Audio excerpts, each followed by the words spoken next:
இது iQOO 12 Pro. இன்னைக்கு வீடியோவில் இந்த ஃபோனை அன்பாக்ஸ் பண்ணி இங்கே iQOO எடுத்துகிட்டு வந்திருக்க சில எதிர்பார்க்காத இம்ப்ரூவ்மெண்ட்ஸ், சில ஏமாற்றங்கள் எல்லாத்த பற்றியும் டீட்டெயில்டாக பார்ப்போம். என் பேர் ஆஷ், நீங்கள் பார்த்துட்டு இருக்கிறது C4 Tech தமிழ். வீடியோக்கு போவோம். ஸோ இதுதான் iQOO 12 Proவோட பாக்ஸ். கொஞ்சம் ஃபெமிலியராக இருக்குது, பழைய மாடல்ஸ் மாதிரி தான்.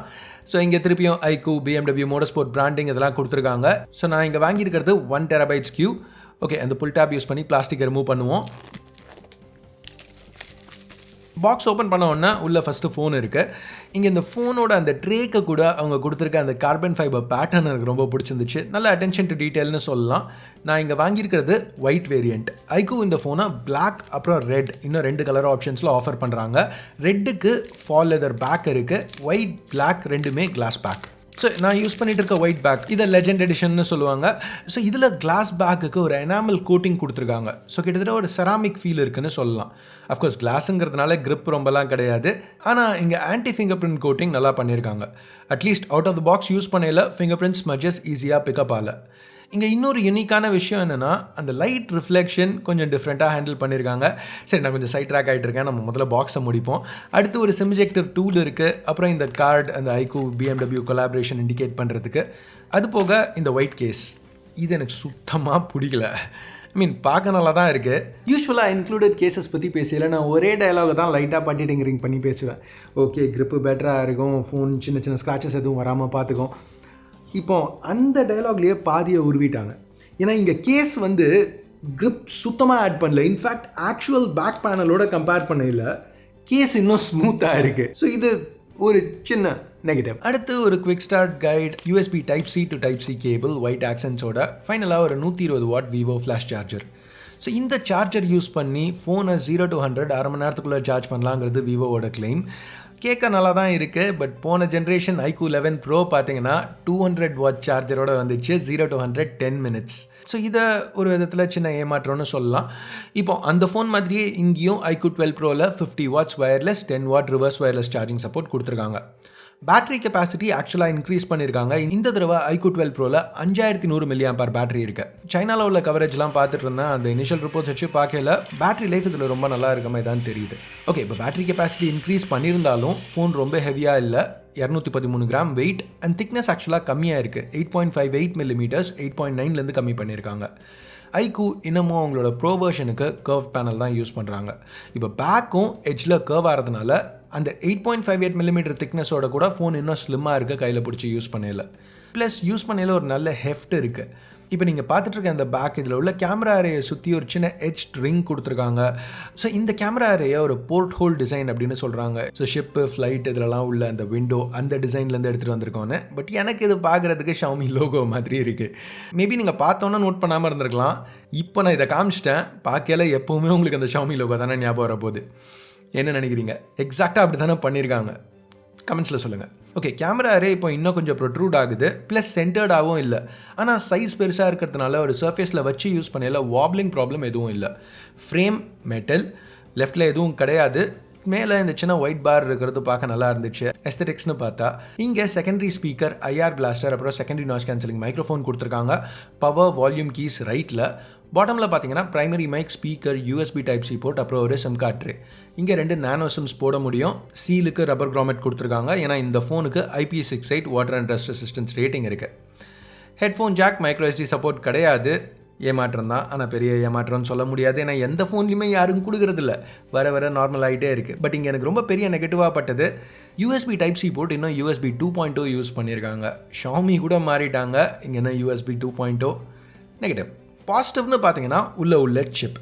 இதுதான் 2வது ஃபோன் சீரிஸ் குவால்காமோட லேட்டஸ்ட் Snapdragon Gen 3 லான்ச் ஆகுது. இந்த சிப் கூட 16 GB LPDDR5X ரேமும் 1 TB வரைக்கும் UFS 4.0 ஸ்டோரேஜும் பேர் பண்ணியிருக்காங்க. ஸோ இந்த ஃபோன் கேமர்ஸ்க்காகன்னு சொல்லி மார்க்கெட் பண்ணுறாங்க. ஸோ முதல் தடவையாக iQOO இங்கே அவங்களே டெவலப் பண்ண என்ஹான்ஸ்மெண்ட் சிப் Q1 யூஸ் பண்ணியிருக்காங்க. இந்த சிப்பை யூஸ் பண்ணி low latency, frame insertion, super resolution இந்த மாதிரி ஃபீச்சர்ஸ் எனேபிள் பண்ணலாம். இந்த தடவை ரெண்டுத்தையும் ஒரே நேரத்தில் கூட எனேபிள் பண்ண முடியும். ஸோ இப்போ ஜென்ஷன் இம்பேக்ட் மாதிரி ஒரு கேமை சூப்பர் ஸ்கேல் 2K 60 FPSல ரன் பண்ண முடியும். ஃப்ரேம் இன்சர்ஷன் காம்படிட்டிவ் கேமிங்க்கு நான் ரெக்கமெண்ட் பண்ண மாட்டேன். பட் மற்ற யூஸ் கேசஸ்க்கு நல்லா தான் இருந்துச்சு. இந்த மாதிரி கேம்ஸ் ரன் பண்ணையில் ஃபோன் கொஞ்சம் வார்ம் ஆச்சு, பேக் 45 டிகிரி வரைக்கும் போச்சு. பட் எந்த பாயிண்ட்லேயும் எந்த ஆப்பும் க்ளோஸ் ஆகலை. இப்போ நான் ரொம்ப இன்டென்சிவான 3D mark wild life extreme stress test run பண்ணையில் கூட என் Xiaomi 14 Pro ரெண்டாலையுமே இந்த டெஸ்ட்டை கம்ப்ளீட் பண்ண முடியல. 16-17 லூப்பில் ஆப் கிராஷ் ஆகிடுச்சு. பட் இங்கே iQOOவால் கம்ப்ளீட் பண்ண முடிஞ்சுது. 20 லூப் முடியல, ஏறக்குறைய 30% பர்ஃபார்மன்ஸ் லாஸ் இருந்துச்சு. பட் இந்த நம்பர்ஸ் நீங்கள் பார்க்கல, இன்னமும் அந்த ஃபைனல் நம்பர்ஸ் கூட 8 Gen 2 லெவல்ஸில் இருக்குது. ஸோ 20 நிமிஷம் கண்டினியூஸாக மேக்ஸ் அவுட் பண்ணால் கூட இந்த லெவலுக்கு பர்ஃபார்மன்ஸ் கிடைக்குது. இதை பற்றி நீங்கள் என்ன நினைக்கிறீங்க? 1 to 10 ரேட் பண்ணணுன்னா இந்த சஸ்டெயின் பர்ஃபார்மன்ஸை என்னென்னு ரேட் பண்ணுவீங்க? கமெண்ட்ஸில் சொல்லுங்கள். சரி, சாஃப்ட்வேர்னு பார்த்தா Origin OS 4ல் ரன் ஆகிட்டு இருக்க Android 14 மேலே ரன் பண்ண வெர்ஷன். இது குளோபல் லான்ச் அப்போ மாறும். ஸோ ரொம்ப இதை பற்றி நான் ஃபோக்கஸ் பண்ண போகிறதில்ல. பட் நீங்கள் தெரிஞ்சிக்க வேண்டிய விஷயம், iQOO 12 Pro ரொம்ப ஃபாஸ்ட்டாக ரெஸ்பான்சிவாக இருக்குது. ஆப்ஸ் ஓப்பன் பண்ணுறதுலேருந்து 2 ஆப்ஸ்குள்ளே ஜம்ப் பண்ணுறதுலேருந்து எல்லாமே எக்ஸ்பீரியன்ஸ் ரொம்பவே நல்லா இருந்துச்சுன்னு சொல்லலாம். இங்கே எக்ஸ்-ஆக்சஸ் லினியர் மோட்டர் இன்க்ளூட் பண்ணியிருக்காங்க. ப்ளஸ் 4D வைப்ரேஷன் ஆப்ஷன்ஸும் கேமிங்க்கு எடுத்துகிட்டு வந்திருக்காங்க. ஸோ அந்த சாலிட் ஹாப்டிக்ஸை யூஸ் பண்ணி ஸ்க்ரீனில் நடக்கிறதுக்கு ஏற்ற மாதிரி வைப்ரேஷன் பேஸ்ட் ஃபீட்பேக் கொடுக்கும். இப்போது இந்த ஸ்க்ரீனுக்கு கீழே ஒரு அல்ட்ராசானிக் ஃபிங்கர் பிரிண்ட் ஸ்கேனர் இருக்குது. இங்கே ஒரு தடவை ப்ரெஸ் பண்ணோன்னா ஃபிங்கர் பிரிண்ட் ரெஜிஸ்டர் ஆகாது. பட் ஆனாலும் ரொம்ப ஃபாஸ்ட்டாக இருந்துச்சு. அது மட்டும் இல்லாமல் வேறு ஈரமாக இருக்கையில் கூட ஃபிங்கர் பிரிண்ட் ரெக்கக்னைஸ் ஆகும். சரி, இப்போ நம்ம அந்த Xiaomi லோகோ கேமரா செட்டப்க்கு வருவோமே. இந்த தடவை ஆப்டிக்ஸ்க்கு iQOO நிறையவே முக்கியத்துவம் கொடுத்துருக்காங்க. பின்னாடி ட்ரிபிள் கேமரா செட்டப், ஒரு பெரிஸ்கோப் ஜூம் ஆப்ஷன் கூட இன்க்ளூட் ஆகிருக்கு. ஷூட் பண்ணையில் 3 சாய்ஸஸ் ப்ரொவைட் பண்ணுறாங்க ப்ராசஸிங்க்கு: விவிட், டெக்ஸ்சர், நேச்சுரல். என் ஷாட்ஸ் எல்லாமே விவிட் மோடில் எடுத்தது தான். பிரைமரி OV50H அப்படிங்கிற ஒரு சென்சர் ஆம்னிவிஷன்லேருந்து. இது நம்ம Xiaomi 14 சீரீஸில் பார்த்த லைட் ஃபியூஷன் 900க்கு முன்னாடி வந்த சென்சர். டீட்டெயில்ஸ் நல்லா இருக்குது, dynamic range above average, colours ஆக்யூரேட்டாக இருக்குது. ஆனால் டெலஃபோட்டோ, பிரைமரி சென்சர் ரெண்டுமே ரொம்ப ஈஸியாக ஃபாக் ஆச்சு. இப்போது நான் அவுட்டோர்ஸ் -2, -3 டிகிரிஸில் ஷூட் பண்ணிக்கிட்டு இருந்தேன். என் லைஃப் ஃபுல்லாக மெஜாரிட்டி நான் இருந்திருக்கிறது சென்னை, இல்லை அப்பப்போ துபாய். ஸோ 0 டிகிரிஸ்க்கு கீழே நான் இருந்தது கிடையாது. உங்கள் யாருக்காவது இந்த டெம்பரேச்சர்ஸில் ஷூட் பண்ணி எக்ஸ்பீரியன்ஸ் இருந்துச்சுன்னா மற்ற ஃபோன்ஸ்லேயும் இந்த இஷ்யூஸ் பார்க்குறீங்களா? இல்லை நான் யூஸ் பண்ண அந்த 2 ஃபோனில் மட்டும்தான் இந்த பிரச்சனைகள் நோட்டீஸ் பண்ணியிருக்கேனா? கமெண்ட்ஸில் சொல்லுங்கள். சரி, இப்போ நம்ம லோ லைட் பர்ஃபார்மன்ஸ்னு பார்க்கல iQOO 12 Pro கொஞ்சம் பிக்சல் மாதிரி பிரைட்டான லுக்கை ப்ரையாரிட்டைஸ் பண்ணுது ரியலிசமோட. ஸோ இங்கே இந்த iPhone 15 Pro Maxோட சைட் பை சைட்ஸ் பார்க்கல நான் என்ன சொல்கிறேங்கிறது உங்களுக்கு இன்னும் ஈஸியாக புரியும். சீன் லைட்டாக வார்மாக இருக்குது. ப்ளஸ் ஓவரால் பர்ஃபார்மன்ஸ் இம்ப்ரெசிவாக இருந்தது. 15 Pro Maxக்கு இவ்வளோ காம்படிஷன் கொடுக்குங்கிறத நான் எதிர்பார்க்கல. அஃப்கோர்ஸ் ஷார்ட்ஸ் 15 Pro Max அளவுக்கு குவிக்காக எடுக்கல, பட் ஸ்டில் ரொம்ப இம்ப்ரெசிவ். செகண்டரி அல்ட்ரா வைட், இது இன்னொரு 50 மெகாபிக்சல் சென்சர், சாம்சங் JN1. இந்த சென்சரை நம்ம பல ஃபோன்ஸில் பார்த்துட்டோம். யூஸ்வலாக நல்லா பர்ஃபார்ம் பண்ணும், இங்கேயும் நல்லா தான் பர்ஃபார்ம் பண்ணுச்சு. நோட் பண்ண வேண்டிய ஒரு விஷயம், கலர்ஸ் பிரைமரிக்கு பெருசாக அவங்க மேட்ச் பண்ணல. மூணாவது சென்சர் இதுவும் ஆம்னிவிஷனோடது தான். OV64B 64 மெகாபிக்சல் சென்சர், f2.57 லென்ஸோட பேர் பண்ணியிருக்காங்க. 3x optical zoom. ஸோ இங்கே 100x ஹைப்ரிட் ஷூட் பண்ணலாங்கிறது அவங்க மார்க்கெட்டிங். பட் அந்த பாயிண்டில் எல்லாமே ஒரு ஆயில் பெயிண்டிங் மாதிரி ஆகிடும். பட் 10xல ரிசல்ட்ஸ் ஆக்சுவலாக யூஸபிளாக இருந்தது. வீடியோன்னு வரையில் 8K 30 வரைக்கும் ஷூட் பண்ண முடியும். பட் பெருசாக ஸ்டெபிலைசேஷன் இல்லை. ஃபுட்டேஜ் குவாலிட்டியும் எனக்கு ரொம்ப இம்ப்ரெசிவாக படல. பட் 4K 60 நல்லா தான் இருந்துச்சு. கொஞ்சம் டீட்டெயில் கம்மி, பட் ஸ்டேபிளாக இருந்தது, யூஸபிள்னு சொல்லலாம். செல்ஃபீஸ்க்கு 16 மெகாபிக்சல் ஷூட்டர் டீசெண்டாக பர்ஃபார்ம் பண்ணிச்சு. ஆனால் வீடியோ சொதப்பியிருக்காங்க. 1080-30 தான் மேக்ஸிமம். 2023 Snapdragon 8 Gen 3யோட வர ஃபோனில் 1080-30. சரி, இப்போ நம்ம டிஸ்பிளே பற்றி பார்ப்போம். இங்கே iQOO ஒரு 6.78 inch Samsung E7 AMOLED panel use பண்ணியிருக்காங்க. Quad HD plus resolution, 144 Hz refresh rate, LTPO சப்போர்ட்டோட. ஸோ தேவைக்கேற்ற மாதிரி ரெஃப்ரெஷ் ரேட்டை வேரி பண்ணிக்கலாம் எஃபிஷியன்சி இம்ப்ரூவ் பண்ணுறதுக்கு.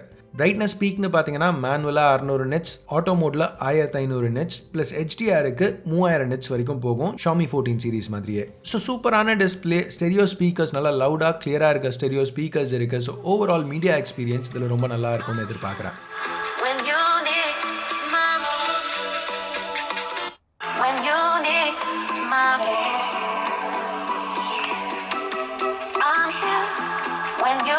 நம்ம இப்போ ப்ரைஸிங்க்கு போகிறதுக்கு முன்னாடி வீடியோ ஸ்பான்சர் ஆன்பர்னிக்கு ஒரு சின்ன ஷார்ட் அவுட். இது அவங்களோட லேட்டஸ்ட் ஹேண்ட்ஹெல்ட் RG ஆர்க்.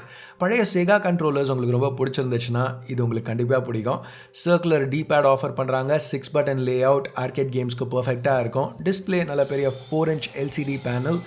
நம்ம RG 353 சீரீஸில் பார்த்த அதே ஸ்ட்ராங்கான பர்ஃபார்மன்ஸ், ஏன்னா அதே சிப் தான் உள்ளே யூஸ் பண்ணியிருக்காங்க. பில்ட் குவாலிட்டி நல்லா இருக்குது, கையில் பிடிச்ச விளையாடுறதுக்கு கம்ஃபர்டபுளாக இருந்துச்சு. இந்த RGR பற்றி இன்னும் தெரிஞ்சுக்கணும்னு நினச்சிங்கன்னா டிஸ்கிரிப்ஷனில் உள்ள லிங்கை செக் பண்ணுங்கள். ஓகே, இப்போ நம்ம திருப்பி iQOO 12 ப்ரோக்கு வருவோம். ப்ரைஸிங்னு பார்த்தீங்கன்னா iQOO 12 ப்ரோ 11 ப்ரோ சைனாவில் லான்ச் ஆன அதே 4999 யுவான் ப்ரைஸ்க்கு தான் லான்ச் ஆகிருக்கு. அந்த சார்ஜ் ஸ்பீட் ரிடக்ஷன் ஒரு downgrade, but base variant compare பண்ணையில் ரேம் டபுளாக இருக்குது. 12 ப்ரோவில் 16 GB ரேமுங்கிறது ஸ்டாண்டர்ட். அது போக IP68 ரேட்டிங், கேமராஸ்க்கு அவங்க பே பண்ணியிருக்க எக்ஸ்ட்ரா அட்டென்ஷன், இதெல்லாம் இருக்கிறதுனால இந்த iQOO 12 ப்ரோ ரொம்ப காம்படிட்டிவான ஒரு ஆஃபரிங் மாதிரி எனக்கு தெரியுது. ஐ மீன், அந்த டைப் சி போர்ட் 2.2 யூஸ் பண்ணாமல் இருந்தால் இன்னும் பெட்டராக இருந்திருக்கும். பட் எனிவேஸ், வீடியோ பார்த்ததுக்கு நன்றி. Have a nice day. Bye bye.